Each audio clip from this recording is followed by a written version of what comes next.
I planned my wife's perfect birthday surprise. String quartet, slideshow, everything. The night before, I found her phone unlocked. 5 years of lies. So I vanished. She woke up to an empty house and a canceled party. But here's the twist. I threw it anyway. Just not for her. My name is Daniel Grayson. I'm 42 years old, and until 3 weeks ago, I thought I had a pretty good life. I work as Director of Communications at Riverside Community College in Portland, Oregon. Stable job, decent salary, nice house in the suburbs. My wife Daphne and I have been married for 8 years. She brought her daughter Skylar into the relationship when the girl was 6. I never saw Skylar as a stepdaughter. She was just my kid. Daphne worked as a project coordinator at Henderson Associates, a mid-sized architecture firm downtown. That's where she met Kyle Dawson, the senior project manager. That's where everything fell apart. It happened on a Tuesday night, October 17th, to be exact. I remember because I've been planning Daphne's 38th birthday party for weeks. I had the venue booked, the catering ordered, even hired a string quartet because she loved classical music. The invitations were already printed. I put together a slideshow with photos from our whole relationship, every vacation, every holiday, every stupid selfie we'd ever taken. I was sitting in my home office going over the final guest list when I heard her phone buzz on the kitchen counter. She was upstairs taking a bath. The lavender scent drifted down the hallway, mixing with the smell of the chicken I'd made for dinner. Everything felt normal, peaceful even. Her phone buzzed again, then again. I walked into the kitchen thinking it might be her sister Amber or her mom Julia. Maybe something important. When I picked up the phone, the screen was already unlocked. She must have forgotten to set it to auto-lock again. The messages were right there. A thread labeled Work, Kyle D. Except they weren't talking about work. Can't wait for Friday. Same hotel. Room 412 again. They know us there now, LOL. Bring that red thing you wore last time. And then, the one that made my blood run cold. 5 years, and he still doesn't suspect a thing. Sometimes I feel bad, but then I remember how boring he is. 5 years. I'd planned her the perfect surprise party. Now, she was about to get a very different kind of surprise. My hands didn't shake. My breathing stayed steady. I felt this weird calm settle over me, like ice forming on a lake. I scrolled up. Messages going back months. Hotel confirmations. Inside jokes. Photos I definitely wasn't supposed to see. Times and dates that matched up perfectly with her late nights at the office and client dinners. I forwarded the entire thread to my personal email. Every message, every photo, every piece of evidence. Then I went into her cloud storage and downloaded everything there too. Text messages, emails, calendar entries showing blocked off time for K meetings. 5 years of lies, all backed up to the cloud like some kind of digital confession. The bathtub upstairs was still running. I could hear Daphne humming something. Happy, relaxed, completely unaware that her entire world was about to collapse. I didn't confront her that night. Didn't say a word. Just closed everything, left her phone exactly where I'd found it, and walked back to my office. I pulled out a folder from my bottom desk drawer. Inside was the post-nuptial agreement we'd signed 3 years ago when we refinanced the house. She'd barely glanced at it before signing. Just a formality, she'd said. Section 6, Clause B, Infidelity Clause. If either party commits adultery with proof of intent and action, the offending party forfeits all claims to joint assets. I'd insisted on it. She'd laughed it off. Like I'd ever cheat on you, Dan. You worry too much. I placed the folder on her dresser, right next to her jewelry box where she'd see it first thing in the morning. Then I packed a bag, grabbed my laptop, and left. By 2 in the morning, I was driving north on I-5 with no particular destination in mind. Just distance. Just silence. Just the road unfolding in front of me and the crystal clear knowledge that Daniel Grayson, the trusting husband, the good stepdad, the boring guy who didn't suspect a thing, was gone. What she didn't know was that boring guys can be very, very thorough when they need to be. The highway was empty at that hour. Just me, the dotted white lines, and the hum of the engine. I drove until I hit the Washington border, then pulled into a rest stop somewhere near Longview. The parking lot was deserted except for a couple of long-haul trucks with their running lights on. I sat there in the dark and made a list. Not an emotional list. A practical one. First, secure the evidence. Already done. Everything was backed up to 3 different cloud accounts Kyle and Daphne couldn't access. Second, Financial protection. I pulled out my phone and logged into our joint accounts. We had about $48,000 in savings, another $22,000 in checking. I transferred half to my personal account, the one I'd opened years ago for emergency funds. Then I locked down my direct deposit, rerouted it to that same account. Third, legal groundwork. I've been smart about the post-nup, but I needed more. At 3 a.m, I sent an email to Richard Kowalski, a divorce attorney I'd met at a college fundraiser last year. Subject line: need consultation ASAP. Infidelity evidence in hand. Fourth, disappear cleanly. I had vacation days stacked up. 63 days, to be exact. I never took time off. Always saved it. Always thought we'd use it for some big trip that never happened. I drafted an email to my boss explaining a family emergency required immediate leave. Vague enough to be believable, specific enough that no one would ask questions. I sent it at 6 a.m. when I knew he'd be checking messages before his morning run. By 7, I was parked outside of Wells Fargo in Olympia, waiting for them to open. When the manager arrived, I closed our joint credit cards, froze the home equity line, put alerts on everything with my name attached. If Daphne tried to drain accounts or run up debt, I'd know within minutes. The manager, a woman in her 50s named Patricia, gave me a sympathetic look when I explained I was protecting assets during a separation. Smart move, Patricia said. You'd be surprised how many people wait until it's too late. I wasn't going to be one of those people. Next stop, a storage unit facility off I-5. I rented a 10 by 10 under my name only. Paid cash for 6 months up front. Inside, I stashed everything I grabbed from the house. Important documents, backup hard drives, some personal items I didn't want disappearing. I also left a sealed envelope with copies of all the evidence. Insurance, in case Daphne tried something desperate. By noon, I was checking into an extended stay hotel in Tacoma under my own name. No hiding, no fake identities. I wasn't running from the law. I was running from a liar. I lay on the stiff hotel bed and stared at the ceiling. My phone had 17 missed calls from Daphne, 12 text messages, 3 voicemails. I didn't listen to any of them, didn't read the texts, just watched the notifications pile up like snow against a window. She was panicking. Good. Around 2 p.m., my phone buzzed with a call from Amber, Daphne's sister. I answered that one. Daniel, what the hell is going on? Amber's voice was sharp with worry. Daphne is losing her mind. She says you left in the middle of the night with no explanation. Ask your sister what she's been doing every Friday for the past 5 years, I said calmly. Then I hung up. I turned off my phone and slept for the first time in 36 hours. When I woke up, it was dark outside. I felt clear, focused, ready. This wasn't about revenge. This was about control. And for the first time in 5 years, I had it. 3 days after I left, someone knocked on my hotel room door at 7 a.m. I wasn't expecting anyone. Hadn't told anyone where I was staying except Richard, my attorney, and he wouldn't show up unannounced. I looked through the peephole and felt my chest tighten. Skylar. She stood there in her school hoodie and jeans, backpack slung over one shoulder, looking nervous and determined at the same time. 14 years old and already taller than her mother. I opened the door. Sky, what are you doing here? Does your mom know where you are? No, she said quietly. Can I come in? I stepped aside and let her in. She walked past me and sat on the edge of the bed, hands clasped between her knees. I'd never seen her look so serious. How did you find me? I asked, staying near the door. I track your phone, Skylar said. You showed me how to do it last year, remember? In case of emergencies. This felt like an emergency. Smart kid. Too smart, sometimes. You need to tell your mother where you are, I said. She's probably losing her mind right now. Skylar looked up at me, and I saw something in her eyes I hadn't expected. Anger. I don't care what Mom thinks right now, she said. I need to talk to you. About her. About what she's been doing. I went very still. What do you mean? Skylar pulled out her phone and started scrolling. Her hands were shaking slightly. I've known about Kyle for 6 months, she said. I saw them together.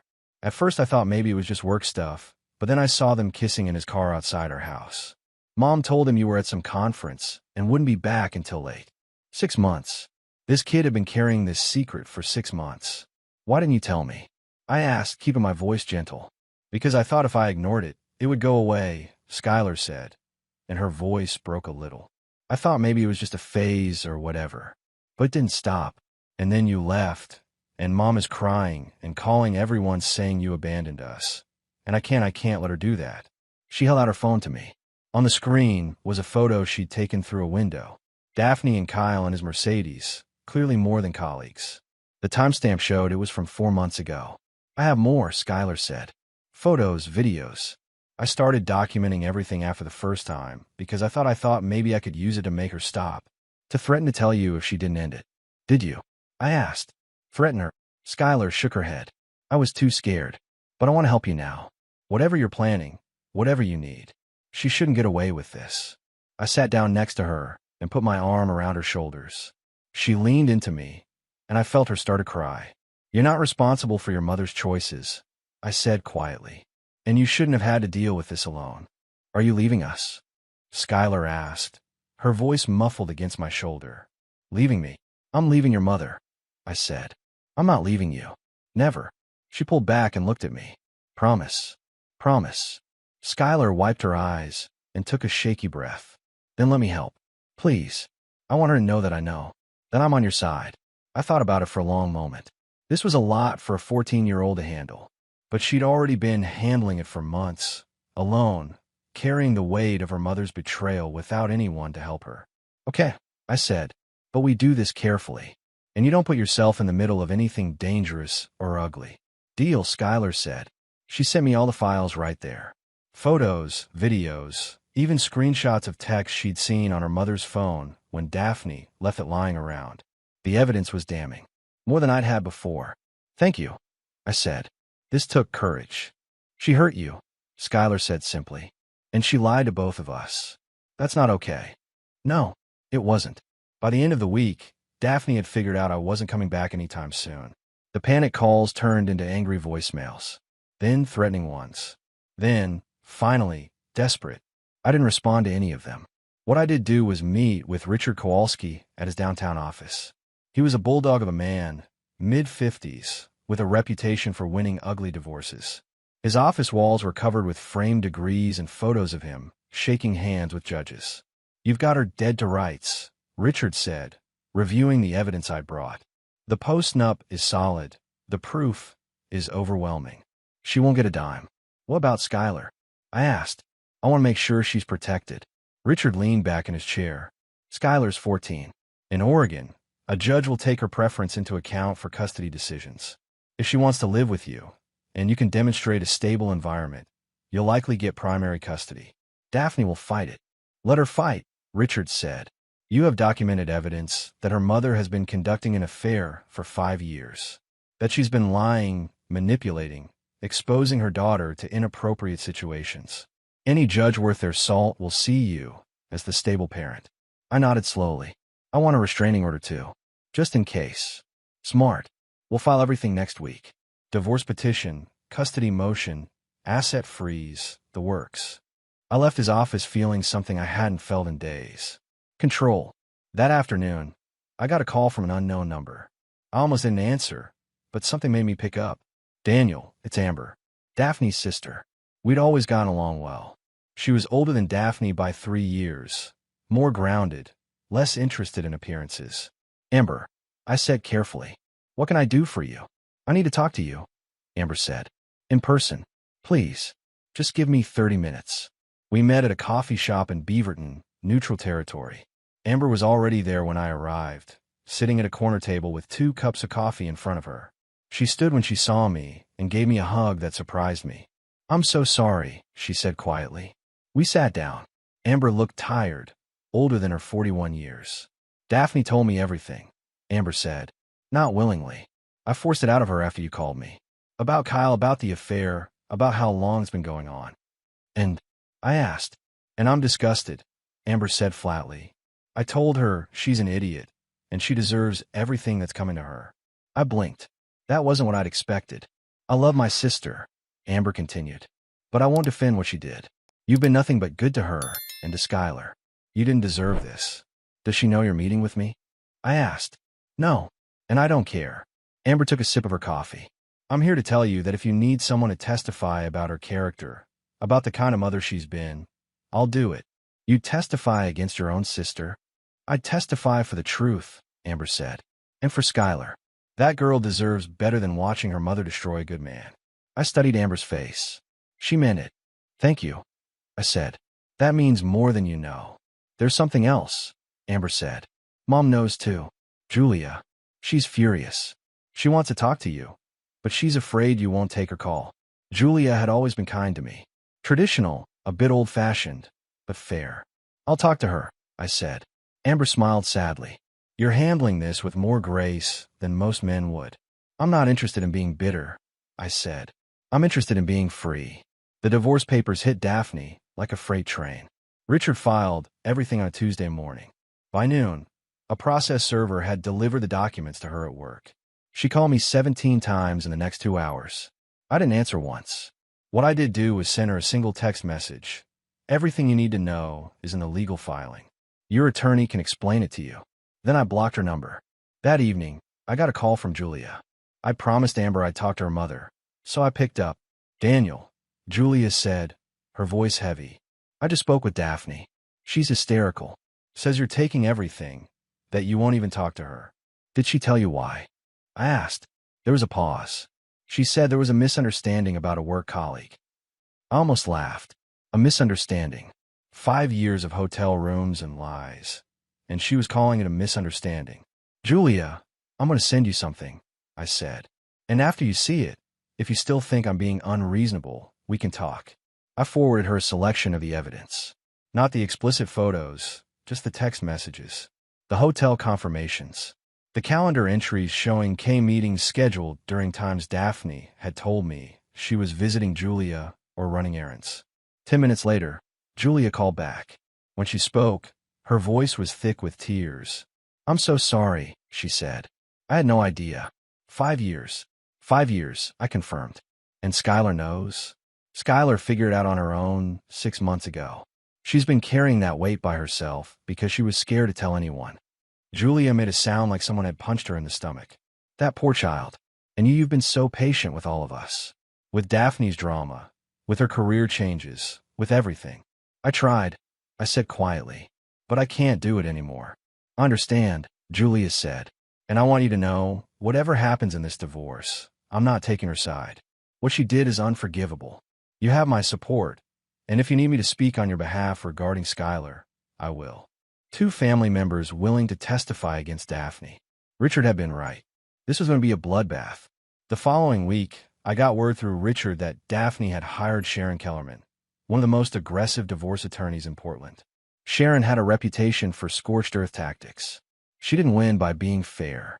She won by being brutal. Let her bring her best, Richard said when we met to discuss strategy. We have the evidence, we have the post-nup, and we have witnesses. Kellerman can't spin her way out of a 5-year affair with documentation. What about Skylar? I asked. Will she have to testify? Possibly. Depends on how hard Daphne fights the custody arrangement. But Sky's old enough that the judge will interview her in chambers privately. She won't have to face her mother directly. That was something, at least. 2 days later, Sharon Kellerman sent over a counteroffer. Daphne was willing to admit to brief indiscretion in exchange for 50% of all assets and primary custody of Skylar with me, getting supervised visitation every other weekend. I read it twice to make sure I wasn't hallucinating. She thinks I'm going to accept this. I asked Richard over the phone. She's testing the waters, Richard said, seeing if you'll fold to avoid a public trial. It's standard intimidation. Tell her to go to hell, I said, politely. Richard chuckled. I'll phrase it more professionally, but the sentiment will be clear. That evening, Skylar video called me from Amber's house. Daphne had been getting increasingly unstable, and Amber had offered to let Sky stay with her until things settled down. Mom hired some shark lawyers, Skylar said. She keeps telling me I'll have to choose between you guys in court, that the judge will make me pick. That's not how it works, I assured her. You'll talk to the judge privately. No one will force you to choose in some dramatic courtroom scene. Your mom is trying to scare you. Well, it's working a little, Skylar admitted. But I'm not changing my mind. I want to live with you. We'll make it happen, I promised. Just hang in there a little longer. After we hung up, I sat in my hotel room and thought about how Daphne must be feeling right now. Her perfect image shattered. Her family turning against her. Her daughter choosing me over her. Part of me almost felt sorry for her. Almost. But then I remembered 5 years of lies. 5 years of coming home to someone who looked me in the eye and lied about where she'd been, who she'd been with, what she'd been doing. The sympathy evaporated. She'd made her choices. Now she could live with the consequences. 3 weeks into the divorce proceedings, I did something Daphne never saw coming. I threw the birthday party. Not for her. For Skylar. Daphne's birthday had come and gone 2 weeks earlier without celebration. She'd spent it holed up in the house, probably crying and calling lawyers. But I'd already paid deposits for the venue, the caterer, the string quartet. The party planner had been sympathetic when I explained the situation and offered to reschedule everything. We could do a celebration for your stepdaughter instead, she'd suggested. Same vendors, different guest of honor. Skylar's 15th birthday was coming up in November. Perfect timing. I sent out invitations to everyone who mattered.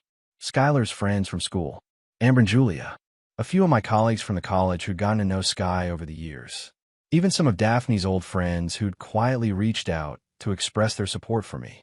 Daphne wasn't invited. The party was held at the same riverside venue I'd booked for Daphne. Floor-to-ceiling windows overlooking the Willamette River. Elegant without being pretentious. The string quartet played while people mingled. The catering was perfect, upscale finger foods, and a chocolate fountain that the teenagers swarmed. Skylar wore a blue dress that Julia had bought for her. She looked older than 15, poised and confident, surrounded by people who genuinely cared about her. I'd even kept the slideshow, but instead of photos of Daphne, I'd filled it with pictures of Skylar. Her first day of school, when I'd met her at age 6. Halloween costumes over the years. Science fair projects. The trip we'd taken to the coast where she'd found a sand dollar and insisted on bringing it home. Birthday after birthday, with me in most of the photos, grinning like an idiot because I'd been so proud of this kid who wasn't even mine by blood. When a slideshow played, Skylar started crying. Happy tears this time. You kept all of these? She asked me, wiping her eyes. Of course I did, I said. You're my daughter. That doesn't change just because your mother and I are getting divorced. Amber came over and hugged both of us. This is what family looks like, she said quietly. Not the mess Daphne created. This. Julia gave a short speech about how proud she was of Skylar for handling everything with such maturity. She didn't mention Daphne by name, but everyone knew what she meant. Later, one of Skylar's friends pulled me aside. A girl named Emma who'd been Sky's best friend since 6th grade. Mr. Grayson, I just wanted to say thank you, Emma said. Sky told me everything that's been going on. My parents are divorced too, and my dad just kind of disappeared. But you're still here. That means everything. I didn't trust myself to speak, so I just nodded. The party was winding down when my phone buzzed. A text from an unknown number. I almost ignored it, but curiosity got the better of me. It was Daphne. She'd gotten a new number after I blocked her old one. The message was short. I saw the photos on Amber's Facebook. You threw my party for Skylar. I typed back. I threw a party for someone who deserves to be celebrated. Happy birthday, Sky. 3 dots appeared, indicating she was typing. Then they disappeared. Then appeared again. Finally, a message came through. You're the worst. I smiled and deleted the message. The worst for keeping my promises. A bastard who showed up for the people who mattered. A bastard who knew the difference between loyalty and doormat. I could live with that. The party ended just after 9. Skylar hugged me tight before leaving with Amber. This was the best birthday ever, she said. Thank you for not giving up on me. Never, I promised. Not in a million years. As I watched them drive away, I felt something I hadn't felt in weeks. Peace. Not happiness exactly, but a quiet certainty that I was on the right path. Daphne had thrown away everything for 5 years of hotel rooms with Kyle. And in doing so, she'd lost the 2 people who'd loved her most. Her daughter, and the man who would have moved mountains for her if she'd just been honest. Now all she had was regret and a lawyer who charged $400 an hour. 6 weeks into the divorce, I got an unexpected email. It was from a woman named Rachel Torres who hosted a podcast called Second Chances that focused on life transitions and personal growth. She'd heard about my situation through a mutual acquaintance at the college. I'd love to talk to you about navigating divorce with dignity, her email read. Not as a revenge story, but as a conversation about choosing your own path when life falls apart. No names, completely anonymous if you prefer. I thought about it for 2 days before responding. Part of me wanted to stay invisible, handle everything privately. But another part The part that had been silent for 5 years while Daphne built her lies, wanted to speak. I agreed to the interview under one condition: no real names, no identifying details. Just a story about choosing self-respect over bitterness. We recorded it in Rachel's home studio in Northeast Portland. She was in her 40s, warm and professional, with the kind of voice that made you want to tell the truth. "So you discovered your wife had been unfaithful for 5 years," Rachel said, about 15 minutes into the conversation. "What was your first reaction?" "Calm," I said, which surprised me. I thought I'd be angry or devastated, but what I felt was clarity, like someone had turned on a light in a room I'd been stumbling around in for years. "And you left that night?" "I did, because I knew if I stayed, if I gave her the chance to explain or apologize, I might fall back into the pattern. I might convince myself it wasn't that bad, that we could work through it. But 5 years isn't a mistake. It's a choice, and I needed to make my own choice." Rachel leaned forward. "You planned a surprise birthday party for her. What happened to that?" I smiled. "I threw it for her daughter instead. My stepdaughter.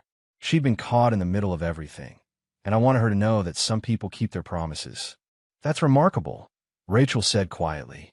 "Most people in your situation would have canceled everything, walked away completely." "I did walk away from my wife," I said, "but I didn't walk away from being the kind of man I want to be. There's a difference." The interview lasted 90 minutes. We talked about recognizing your worth, about the difference between forgiveness and doormat behavior, about rebuilding life on your own terms. Rachel's final question caught me off guard. "What would you say to your wife if she was listening right now?" she asked. I was quiet for a long moment. "I'd say that I hope she finds whatever she was looking for in those hotel rooms. Because what she lost was a man who would have moved mountains for her if she'd just been honest. That's not something you find twice." The podcast went live 2 weeks later. Rachel titled it "The Quiet Exit: When Walking Away is the Bravest Thing You Can Do." Within 3 days, it had 50,000 downloads. By the end of the week, it hit 200,000. People were sharing clips on social media, quoting the line about not burning the house down, just stopping payment on the mortgage. I started getting messages. Men who'd been through similar situations, thanking me for putting words to what they'd felt. Women who said it helped them understand why their partners had left. Even a few therapists asking permission to share it with clients. The attention was overwhelming and uncomfortable, but it also felt like breathing after holding your breath for too long. 3 days after the podcast hit viral status, I got a text from Amber. "Daphne heard it. She knows it's you. She's not handling it well." I didn't respond. What was there to say? That evening, Skylar called me. She was laughing. "Everyone at school is talking about this podcast," she said. "They don't know it's about Mom, but I do. And Daniel, it's perfect. You told our story without being mean, without being bitter. You just told the truth. How are you doing with all of this?" I asked. "Better than Mom," Skylar said. She called Aunt Amber crying, saying you humiliated her publicly. But Amber told her that you never use her name, never said anything cruel. You just told your side. And if she feels humiliated, maybe that's because she knows what she did was wrong. Smart kid. Too smart sometimes. "I'm proud of you," I said, "for handling all of this with grace." "I learned from the best," Skylar replied. After we hung up, I sat on the deck of my hotel room and watched the sunset over Portland. The city lights were starting to flicker on, one by one, like stars falling upward. I thought about Daphne listening to that podcast, hearing her story told from my perspective for the first time, realizing that I wasn't the boring, clueless husband she'd painted me as, that I'd been paying attention all along. I hoped to hurt, not because I wanted revenge, but because pain is how we learn, and Daphne had a lot to learn. 8 weeks after filing for divorce, I made a decision. I needed a permanent place, somewhere that wasn't a hotel room, wasn't temporary, wasn't waiting for my old life to magically fix itself. I found it on a Saturday afternoon while driving through the Cascade foothills east of Portland. A for sale sign at the end of a gravel road that wound up through Douglas fir and cedar. The property was 15 acres with a small cabin, a workshop, and a view that stretched all the way to Mount Hood on clear days. The cabin was rough. 60 years old, needed work but solid bones. Wood stove, well water, solar panels that barely functioned. The kind of place you could disappear into and come out different on the other side. The realtor was a guy named Frank, probably in his 70s, who'd lived in the area his whole life. Previous owner was a woodworker, Frank said, showing me the workshop behind the cabin. Built custom furniture. Died last year. Kids don't want the property. They're motivated sellers. I walked through the workshop. Tools hung on pegboards, organized and cared for. A workbench that had seen decades of use. Sawdust still on the floor, like the owner had just stepped out for lunch. I'll take it, I said. Frank blinked. Don't you want to see the rest? Check the foundation. Get an inspection. I'll get an inspection for the paperwork, I said. But I'm buying it. Cash offer. Close in 2 weeks. The look on Frank's face was worth it. I used money from my personal account, the one Daphne had never had access to. The same account I'd been quietly building for years, putting away bonuses and extra income. Insurance for a rainy day. Turned out it was pouring. 2 weeks later, I had the keys. I drove up with Skylar on a Sunday morning. She'd been staying with Amber during the week and spending weekends with me. The custody hearing was still a month away, but Daphne had stopped fighting it. Her lawyer had advised her that fighting for custody while unemployed and under investigation for expense fraud wasn't a winning strategy. Kyle had fired her. Quietly, without drama, but firmly. He couldn't be seen keeping his mistress on staff while going through his own messy divorce. So Daphne was job hunting while trying to avoid criminal charges and fighting a divorce she couldn't win. Meanwhile, I had a cabin in the woods. This is amazing, Skylar said, walking through the main room. It's like a fairy tale cottage. The good kind, not the creepy witch kind. I laughed. It needs work. A lot of work. Can I help? She asked. Like, actually help? Learn how to fix things. Absolutely, I said. In fact, I'm going to teach you woodworking. The previous owner left all his tools. Seems wrong to let them go to waste. We spent that first day cleaning, organizing, making lists of repairs. Skylar attacked it with the enthusiasm of someone who'd been cooped up in dysfunction for too long and finally had permission to build something real.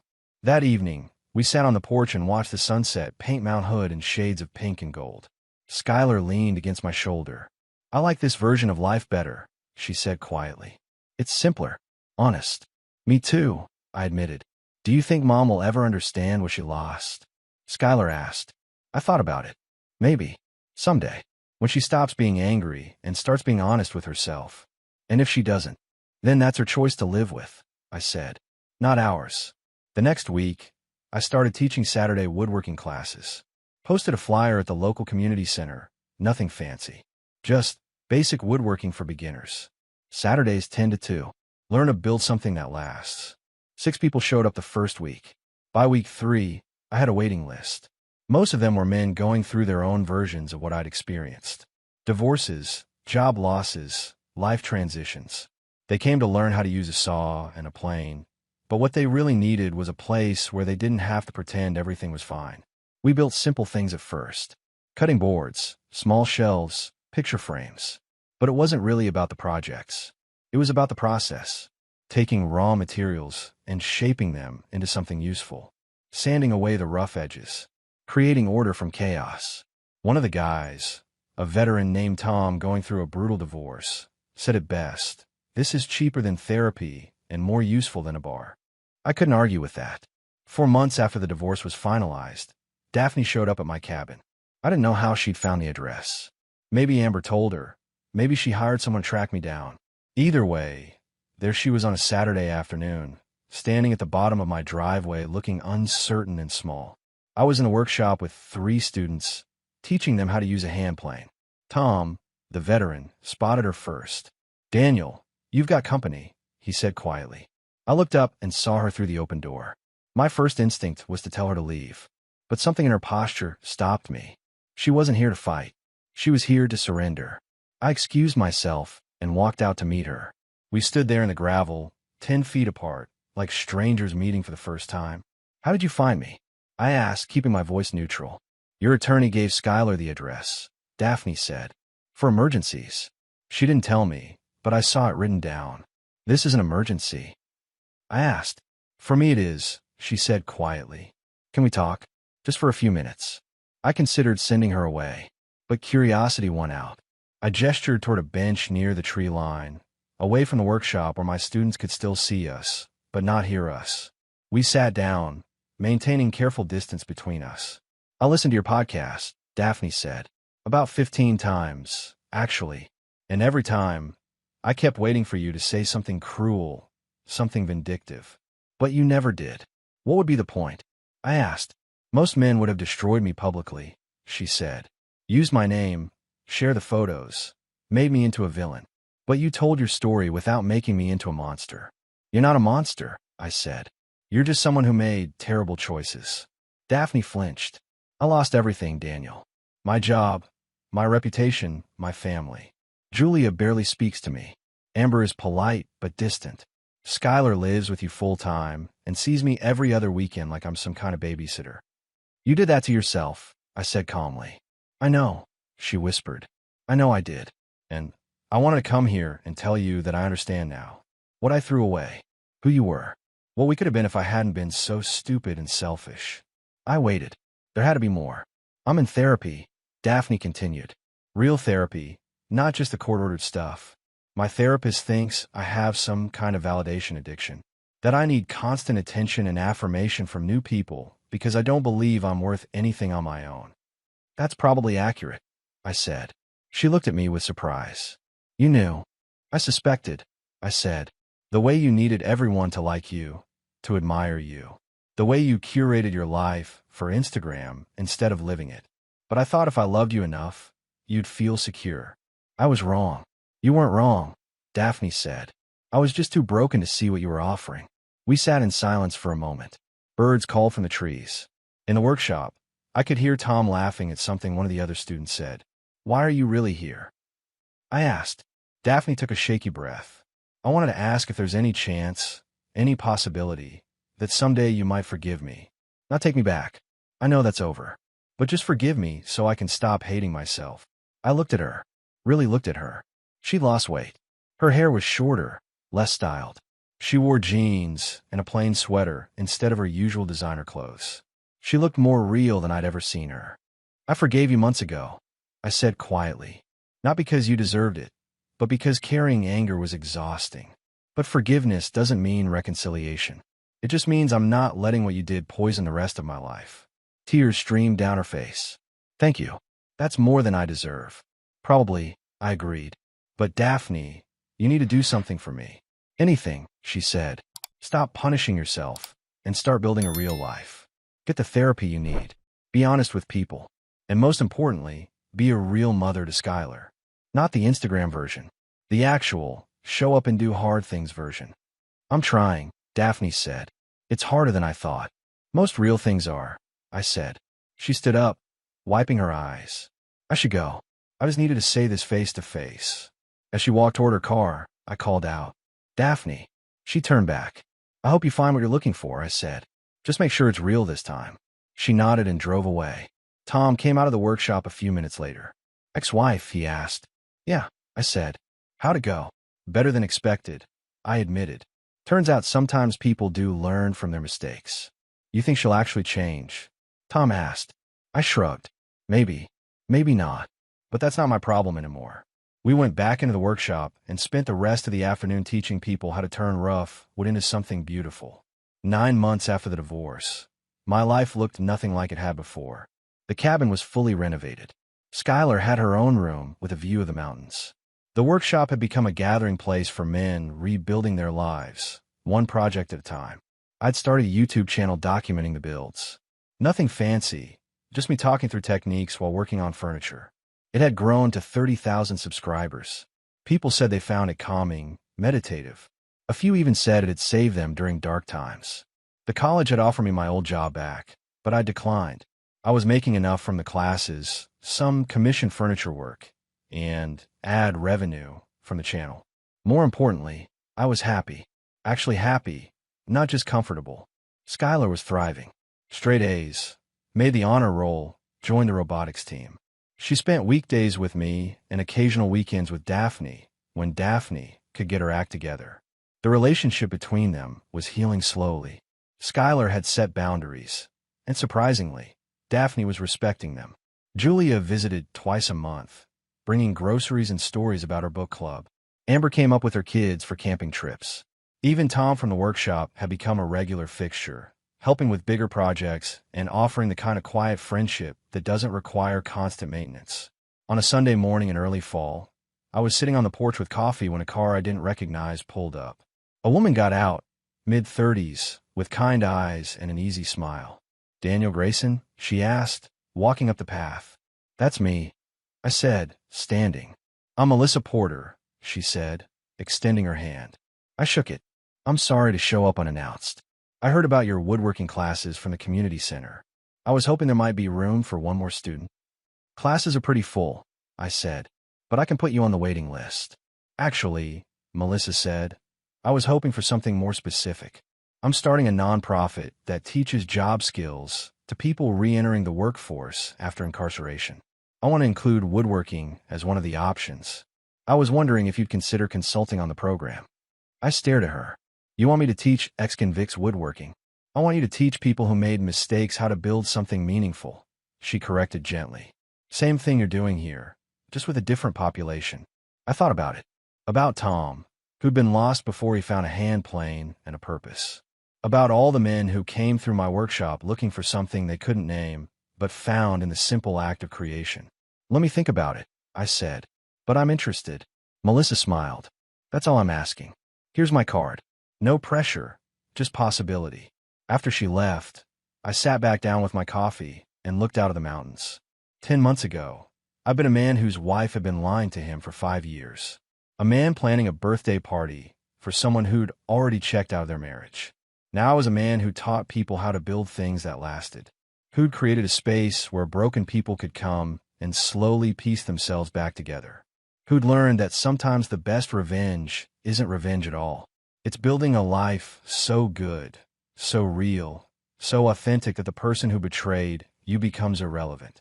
Skylar came out onto the porch, still in her pajamas, carrying her own cup of coffee. At 15, she'd started drinking it black, claiming it was more adult. "Morning," she said, sitting down next to me. "Morning, kiddo." "Was that someone looking for classes?" she asked. "Something like that," I said. "A woman who wants to start a program teaching woodworking to people getting out of prison." Skylar's eyes lit up. "That's amazing. Are you going to do it?" "I'm thinking about it." "You should," she said firmly. "You're good at this, at helping people find their way back." I put my arm around her shoulders. "When did you get so wise?" "I learned from the best," she said, echoing words she'd said to me months ago. We sat there in comfortable silence, watching the morning sun paint the mountains gold. Somewhere in Portland, Daphne was probably sleeping in, scrolling through her phone, trying to figure out how to rebuild a life she'd shattered. Somewhere out there, Kyle was dealing with his own consequences. But here, on this porch, in this moment, with this kid who'd chosen me even when she didn't have to, I had everything that mattered. The divorce had taken a lot. My marriage, my trust, a version of myself that believed love was enough. But it had also given me something. Clarity. Purpose. The knowledge that I could survive betrayal and come out stronger on the other side. And it had given me this. A quiet morning on a mountain, a daughter who trusted me, and the deep satisfaction of building something real with my own 2 hands. That was worth more than any birthday party could ever be.